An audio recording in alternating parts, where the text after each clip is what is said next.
America की Nigeria में ISIS के ठिकानों पर एयर स्ट्राइक। ट्रंप बोले, मारे गए आतंकियों को क्रिसमस की बधाई, ये ईसाइयों की हत्या कर रहे हैं। अमेरिका ने गुरुवार रात नाइजीरिया में आतंकी संगठन आईएसआईएस के ठिकानों पर एयर स्ट्राइक की। राष्ट्रपति ट्रंप ने सोशल मीडिया पर इसकी जानकारी दी है। ट्रंप का आरोप है कि यहाँ आईएसआईएस ईसाइयों को निशाना बनाकर बेरहमी से हत्या कर रहे हैं। उन्होंने आईएसआईएस आतंकियों को आतंकी कचरा बताते हुए लिखा, यह संगठन लंबे समय से निर्दोष ईसाइयों की हत्या कर रहा है। ट्रंप के मुताबिक इस ऑपरेशन में अमेरिकी सेना ने कई परफेक्ट स्ट्राइक की। अमेरिकी राष्ट्रपति ने साफ किया कि अमेरिका कट्टर इस्लामी आतंकवाद को पनपने नहीं देगा। पोस्ट के अंत में ट्रंप ने लिखा, सभी को क्रिसमस की बधाई, मारे गए आतंकियों को भी। अगर ईसाइयों की हत्याएं जारी रही तो आगे और भी आतंकी मारे जाएंगे।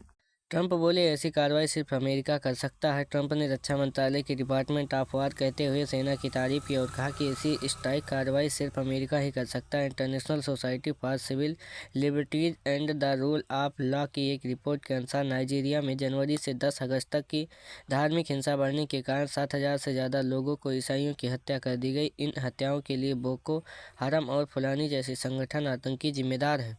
ट्रंप ने 2 नवंबर को हमले की धमकी दी थी।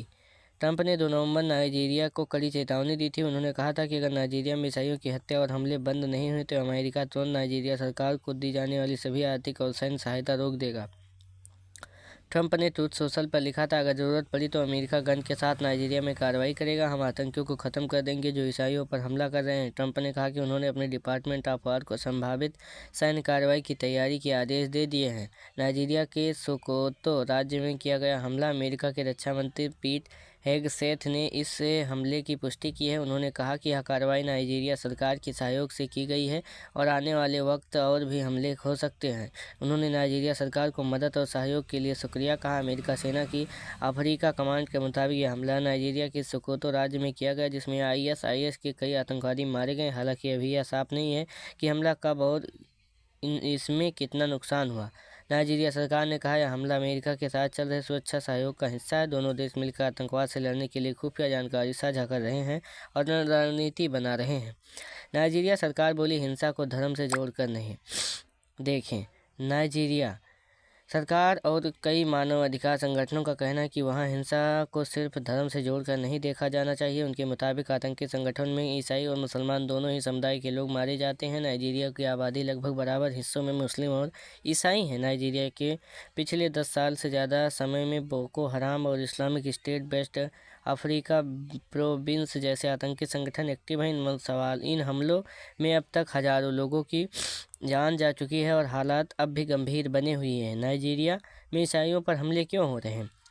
नाइजीरिया की 22 करोड़ की आबादी लगभग बराबरी से मुस्लिम और ईसाई समुदाय में बटी है। देश में बोको हराम जैसे कट्टरपंथी इस्लामी संगठन लंबे समय से हिंसा कर रहे हैं। खासकर देश के उत्तरी हिस्सों में होने वाली हिंसा का शिकार ईसाइयों के साथ साथ मुस्लिम समुदाय भी होता आ रहा है। कई जगह ये हमले धार्मिक कारणों से तो कई जगह ज़मीन जातीय संघर्ष या आतंकवादी नेटवर्क की वजह से होते हैं। अमेरिका ने 2020 में पहली बार नाइजीरिया को धार्मिक स्वतंत्रता का उल्लंघन करने वाले देशों की सूची में रखा था।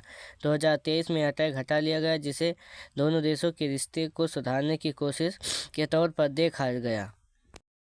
आप देख रहे हैं राशि अपडेट। अगर ये खबर आप तक पहली बार पहुंची है तो चैनल को सब्सक्राइब करें।